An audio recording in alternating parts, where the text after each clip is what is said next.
Hello and welcome to episode number 2 of India versus South Africa post-match analysis. Here we are going to talk about one of the most controversial decisions which took place, and it was all around the internet, and everybody were talking about it. And it was mainly because of the reaction which Indian players gave as well. Let's talk about the DR's decision. South Africa were 60 for 1 when Ashwin balled that ball over around the wicket to Dean Elgar. It clipped him below the knee roll, and the ball went on to miss the stump in the Hawkeye. Abhishek, you saw that, we all saw that. Did it surprise you a little bit? Because the question which I have to ask is, we know that DRS is controlled by the broadcasters. Though DRS is a thing which is given to the broadcasters by the ICC, but the controlling is with the broadcasters. So there is no question of independent body over here, because it's a game of prediction. It's where you probably predict the trajectory of the ball, where it could end up. So how far do you see this being fair? Because we saw it in the first innings when Mayank Agarwal's call was probably a howler, you can say, where he balled the Lungi and Giri ball to Mayank Agarwal, and hit him on top of the knee roll, and the ball was clipping the stumps, which nobody could actually take it as well. So you can say when the visiting team plays in the home country of the opposition, you can see these kind of things happening, isn't it? You can see it happening, sure, but you ideally you shouldn't be seeing it happening, right? Because DRS comes in when the umpire does, umpire fails to make the right call, and when DRS also fails to make the right call, it begs the question of if the technology is actually accurate or not, right? So you could also argue that this is also a part and parcel of the game, but it ruins the flow of the game, just like how you see it in football, how the VAR is being implemented, how inaccurate it is, and how inconsistent it is. So you will see a lot of players and a lot of managers, people from the management talking against it, talking on it. But you could say that it is bound to happen. So, but what is more important, I feel, is how you continue after a decision like that has gone against you, and that is where India failed to be effective after that DRS call. They started playing emotionally. A lot of the main players started getting emotional, and we all know they leaked hell lot of runs after that. They leaked runs at an average of 4.5 runs per over after that, until the point where Dean Elgar got out at the end of the day. So it shouldn't be happening. It shouldn't be happening, but it does happen. So players should have that mentality, that come with the mentality that something like this can happen. If it happens, what should be done, how to go about it. And there should certainly be a discussion, but either this or completely change the DRS system, get in a new system of reviewing things. And another point that I want to bring in is how India BCCI operates with this iron fist, because Virat Kohli's rant on the stump microphone, that is you don't expect a team's captain to do that, honestly. And we've spoken about this. There is never a dull moment when Virat Kohli is on the pitch, when he's captaining the side. That being said, you don't expect a team's captain to go over and above and showcase his emotional side, going next to the microphone, close to the microphone, and saying things like that. And it'll definitely raise eyebrows, but no action will be taken, because BCCI operates with an iron fist. And I also want to go back to this one point. I was researching a bit about match fixing scandals, and how in 2001 in the South Africa series only, how Sachin Tendulkar was accused of ball tampering, Ball tampering, and next chasing the match ball was seam, and next match was and an a lot of unofficial text match. Yeah. A lot of other high-profile players in the Indian team like Sehwag, Ganguly, Dravid, they were accused of aggressive appealing to the umpire, even when it was pretty clear that the ball was like for an LBW decision, the ball was nowhere close to the wicket, and they were fined. And the amount of uproar that came about during this controversy was insane. Like there were accusations of racism towards Indians. The BCCI threatened to pull out of the series, and the government of India was also going to be involved in this case. And the third test match that was going to be played was deemed as a friendly test match, that was going to be played on friendly grounds for the first to the fifth days. That's the point I want to make here. Like, it creates an environment of lack of accountability on the Indian part.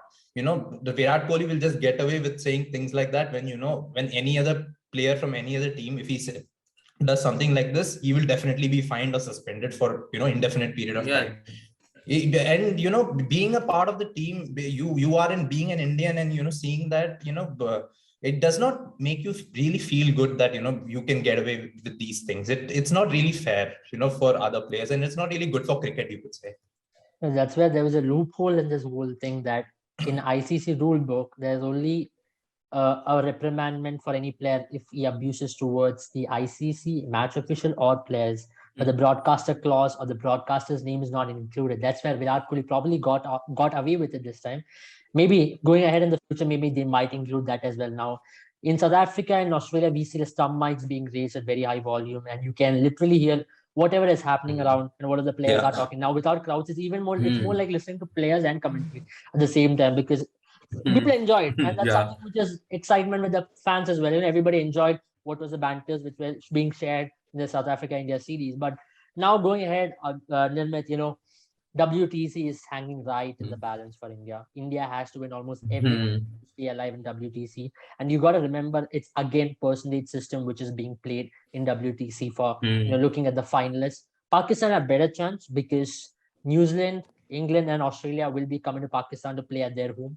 And whereby India will be playing Australia at home for 4 test match series. India will be traveling to Bangladesh, and the Sri Lanka series, which will be played in February and to March. So what is India's chances going ahead? Because that's what everybody wants to know. Can India make it yet to another final, or can we expect the ultimate final of all, India versus Pakistan? Well, so it's a lot of permutation and combination, and personally, I also do not I'm not well versed in how to interpret the points table. So it's based on the percentages of points won out of all the test matches played, and see the kind of form the coming series and the kind of forms India showed in this particular test match, especially the batting side of the middle order, that in itself it has a very it showcases a very worrying sign for Indian reaching that, for the chances of reaching them in the World Test Championship finals. I think India, being in India, and since we already have I think we have to play two series at home, one versus Australia and one versus Sri Lanka.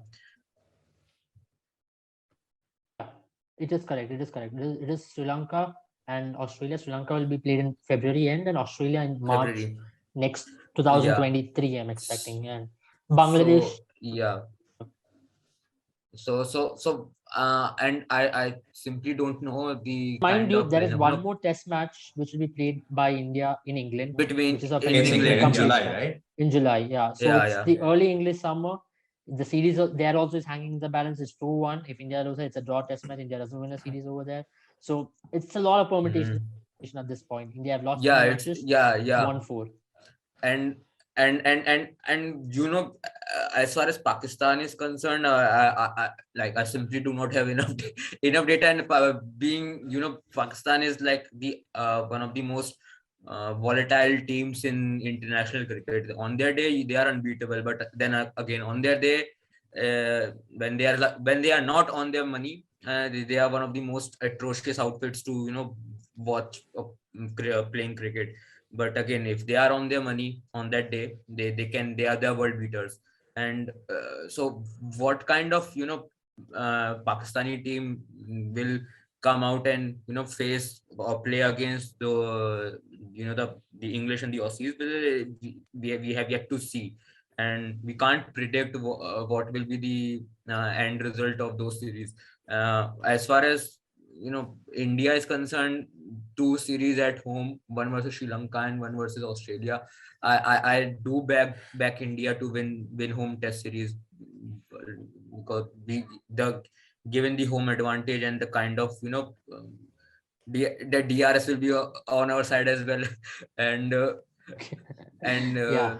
and we like from the past meetings, Australia away from home, especially in India, any team in India will have to play at their A game to in order to beat India. And True.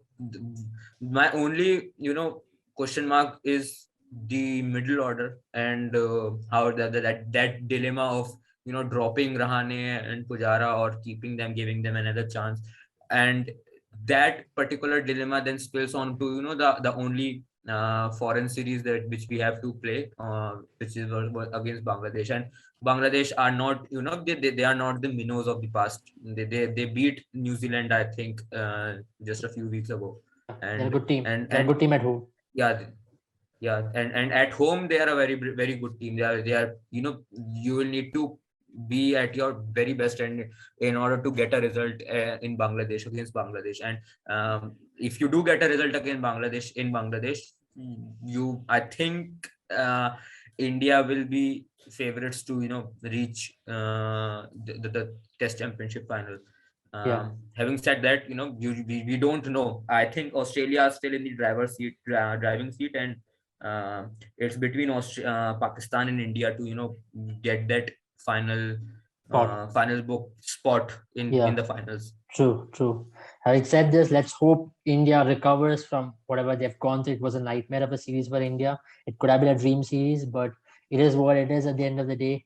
We will join you with more of these podcasts in football, cricket, and multi sports. Join us for more. Follow us on Instagram, subscribe our YouTube channel, and download our app and play all the contests of fantasy sports with Boomer 11. Stay safe and take care.